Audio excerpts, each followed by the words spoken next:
Hello, in this tutorial, I'm gonna demo for you live how to get ASP.NET Core web app up and running on your Mac.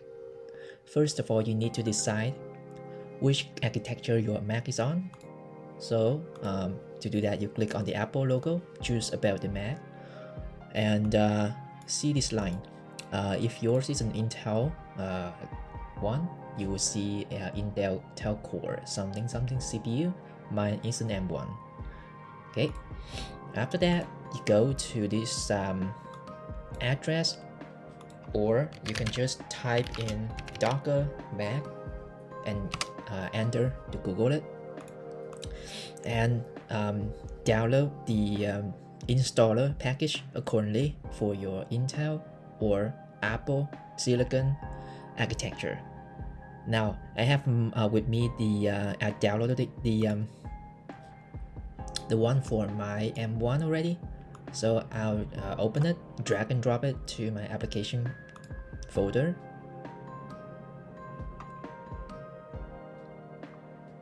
and just double check it in here.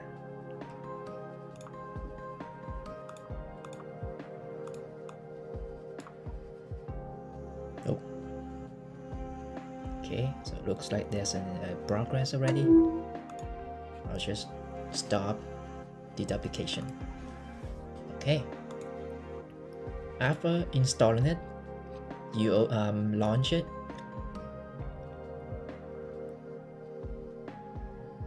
and the first time you run the Docker app, you'll be prompted to install a helper. So go ahead and enter your Mac password, then click OK. I did that already, so that's why it's not displaying on mine. Okay, after that, you click on the icon on the menu bar, choose Preferences,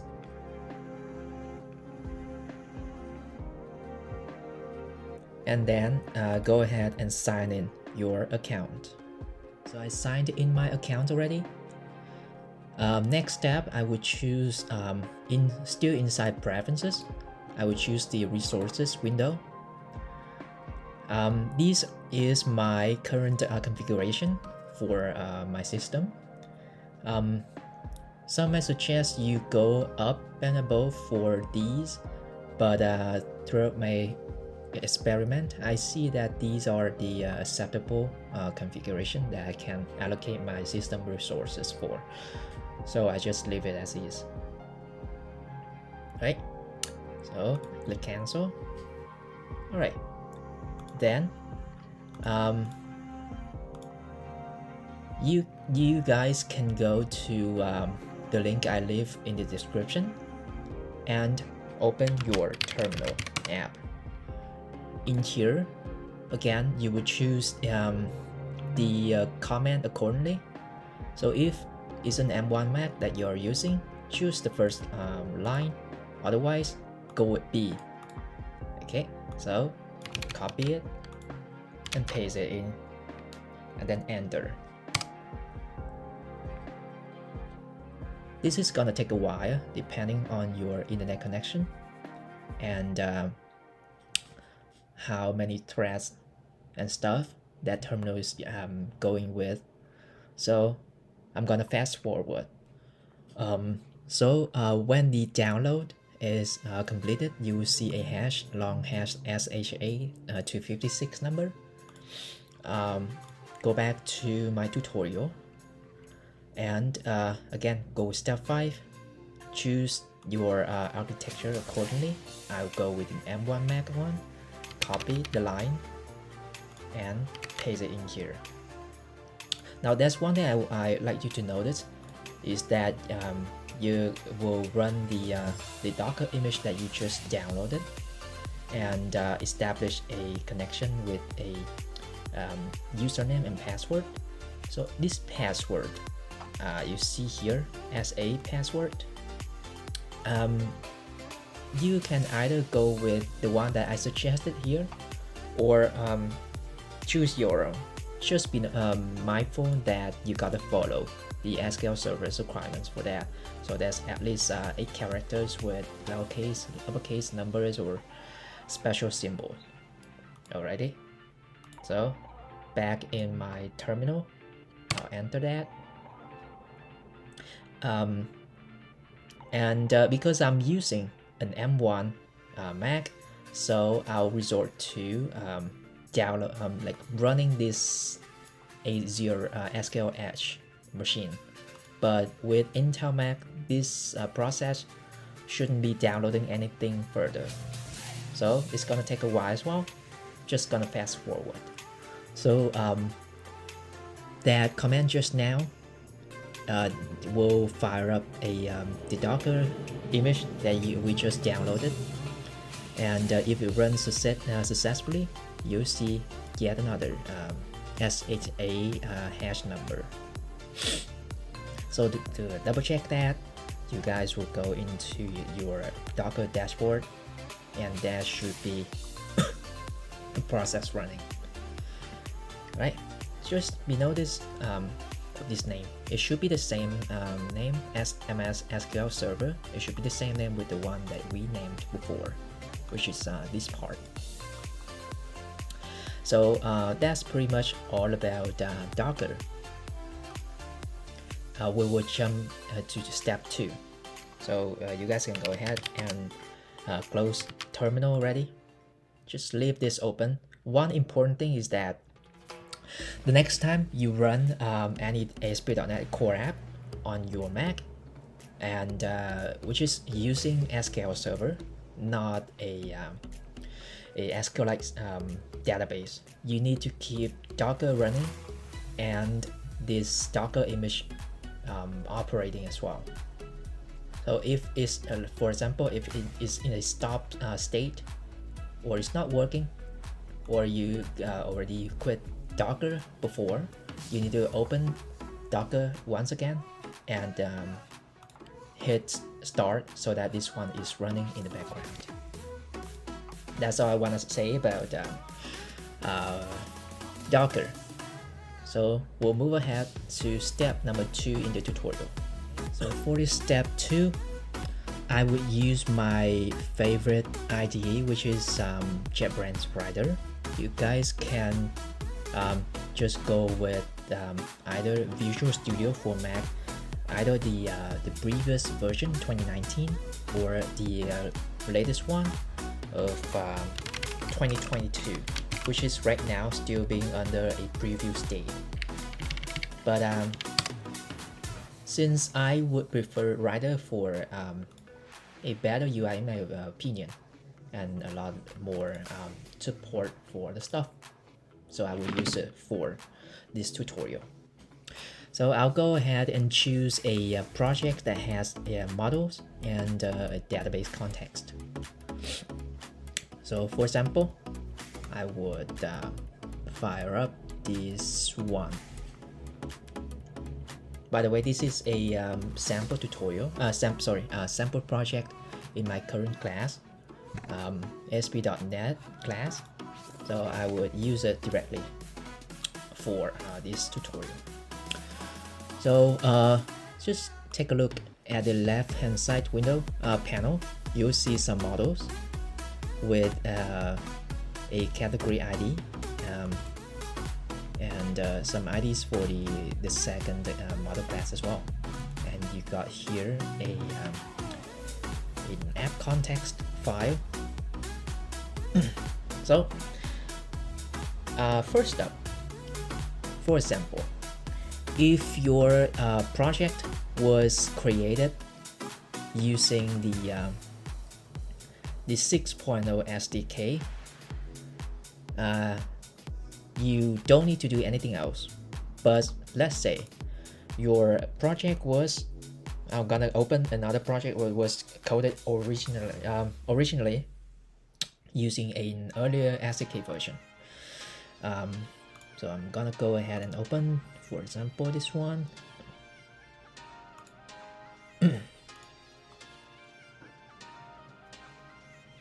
So this project I'm gonna show you. So I'll right click on, 1 second, just wait for it to finish indexing. So I'll click on the solution file, choose properties, and you guys can see that it was designed, coded for a .NET Core 3.1. So I will update this SDK to the current one, which is .NET 6.0, and uncheck the one for 3.1. Right? Click OK. And apparently, to get a ASP.NET Core app running with a database, definitely there's gonna be some dependencies. So you'll open up NuGet package manager, and I will upgrade the current dependencies to the latest version. At the moment, Bing is 6.0.1, so I'll update all of them. Okay, so this is the one for that in a way sort of outdated project, or should I say it was designed using an earlier SDK version. Back to my previous sample project, it's already been injected with the latest 6.0 something, aka the most updated NuGet packages already, so I don't need to do anything extra. Right, and then now we will come to a very important part, which is actually to get your project up and running with the database. So to demo that, I will open up that previous the sample project that came equipped with that with a app context with a connection string that would connect to a local DB SQL Server database. So if you are watching this tutorial, perhaps you already know that local DB is not supported on a Mac. So this is the part that we would actually replace to get your database working. So back in my sex tutorial, just open up this tab, you're gonna see exactly what string you should copy. So this is the one that you will copy and replace, and this is a huge note that I put in there. This is just a workaround on your local environment. So if you're working in a group-based environment and you do this, just remember not to commit this change to your group work, because it will break the other guys' environment, or it will break their end of the database, because they are using Windows and you are using a Mac. Okay, so you can probably save this original string somewhere, maybe on your desktop as a backup, and before you go ahead and push this the other changes of the project to the GitHub repo, copy this original one, paste it in there. Right, so again, I would copy this custom string and paste it in there. So this is the one that would deal with your Docker image that is running in the background, which is this SQL Server database. Okay, and again, if you go with a different password for your Docker image before, so, remember to replace or update it accordingly here as well. Okay, all right, and then I would open terminal from within Rider, and I would actually use the framework core EF CLI tools or command line tool.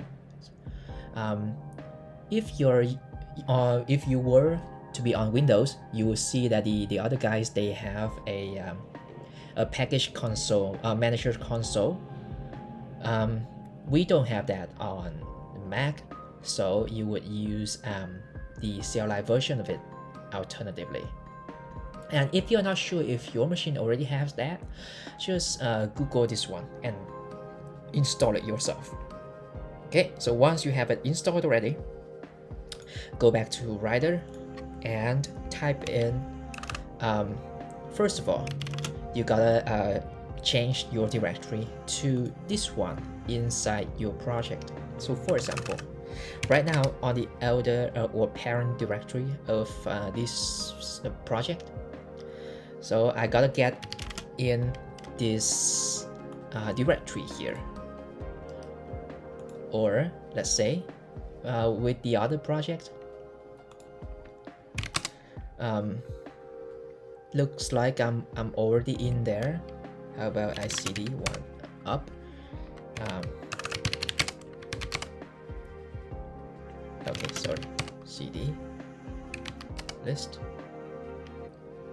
Yeah, you can see that if I were to be on in the parent directory, I would actually have to go one step further inside the project. But let's say if your solution file and your project structure was together inside a project folder, then you don't need to do this step. But because my project was designed this way, I'm gonna pull it up. Sorry, 1 second.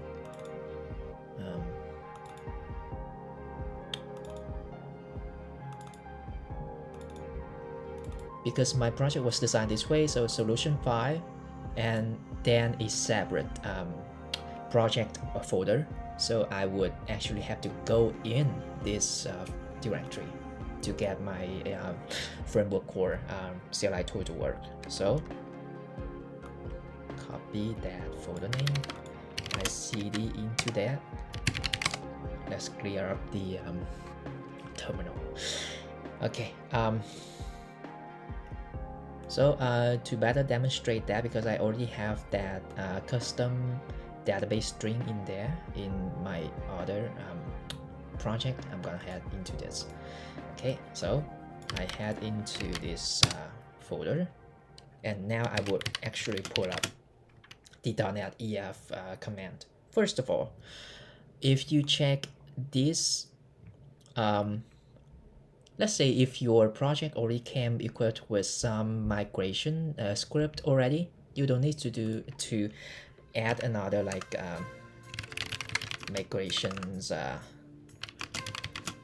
add another migration script. So you can just skip that part, but this time you would actually update your database.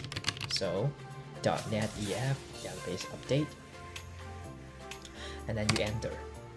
Wait for it to finish building.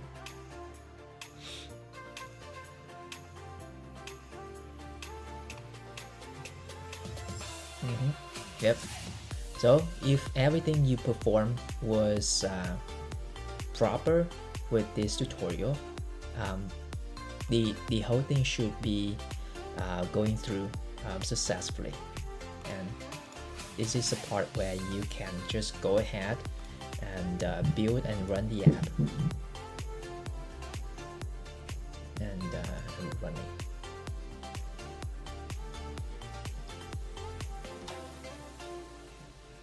Okay, so this app is connecting to its underlying database. Let me see, I can try adding another movie. So let's say Spider-Man. No way. They probably far from home. So this year, last year 2021, let's say it's a sci-fi movie, and I rated 5. I haven't watched it yet though, and it's in our database. So you know the project ran successfully. Okay, great.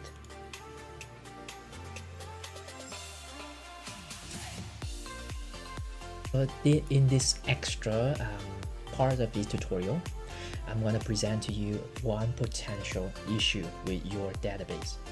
So let's say you have your Docker installed and the Docker image running as the database for your ASP.NET Core for a while. You have compiled and ran a lot of ASP.NET Core apps already, and when you go to a new one, you want to compile and update the database of this new project. So let's go with it here. So I would like to update my database of this project. It should be going through successfully, but you can see here it says fail and stuff, and it fails to create this table which is called categories. So a problem to this that I figured out was that you have right now in your database you have a another table that is named categories in this specific situation. So the thing was that your database being used, or in fact this one is being the host for being the one in common host for multiple project. So to get this one up and running, in fact it's quite easy. I'm gonna show two methods. You can choose either to fix this one. Okay, so my first one is that, so right from Rider, if you have is using it, I would open up the database panel, over here. I would add in this sorry, this connection to my database. The name would be localhost because it is running locally on our machine. Yep. And port would be 1433 for user and password. User will be SA and password would be that same one that you use. Just a second. That same one that you use over here in your connection string in appsettings.json.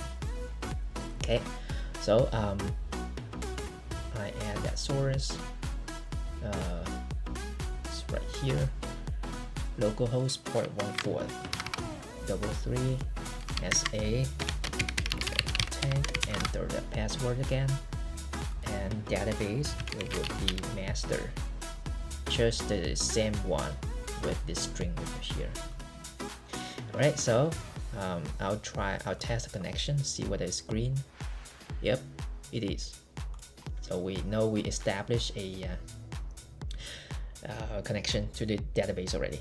And since I'm using an M1 Mac, this one is popping up suggesting me to switch to a Azure SQL database. But if you're using a Intel Mac, which I'm not using, so I'm not sure whether anything that pops up here, if you see fit, you can just go with it. So for the sake of demoing for both platforms, I'm not gonna click on this one. All right, so I'm just going to click on OK instead. And to prove it to you that right now there's currently a table called categories, right? That is affecting our command to update our database. I'm gonna go further into structure and see, in fact, there are a few tables and there is a categories table in there. So this time I don't want these tables anymore already because I'm testing out this this project. So I would choose my customly created tables and I would drop them. Okay, and then I will refresh that connection to make sure that they're not in there anymore already. So I close this, and back in my terminal, I would run that .NET-EF command once again, and this time everything should go through successfully. There you go. And to ensure that everything is working properly, I'll run the app. There we go. Okay, so this is the first approach that I told you. Second one would be if you were to follow this this other video tutorial by Value Tech Academy. They ask you to install this app called Azure Studio. Just one second. Azure Data Studio, and they showed you how to get a connection to your database.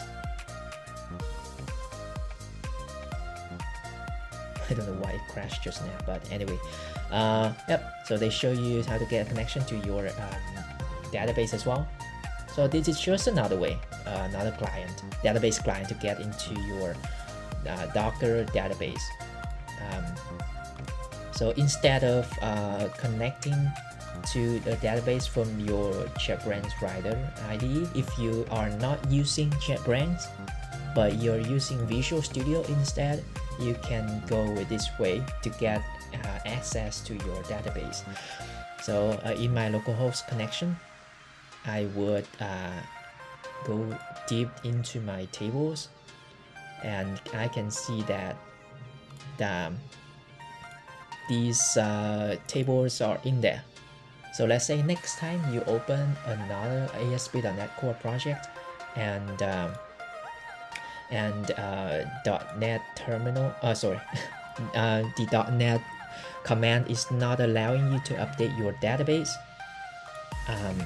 you can run Azure Data Studio and delete these tables if you're using this app, and go with Visual Studio for Mac.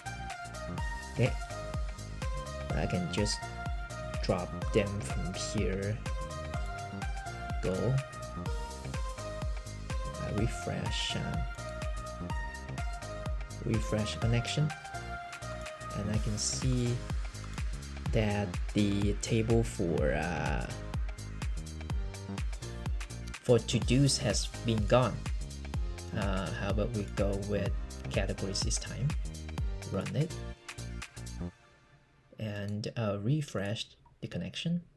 See, categories is gone as well. So that is it about this whole tutorial.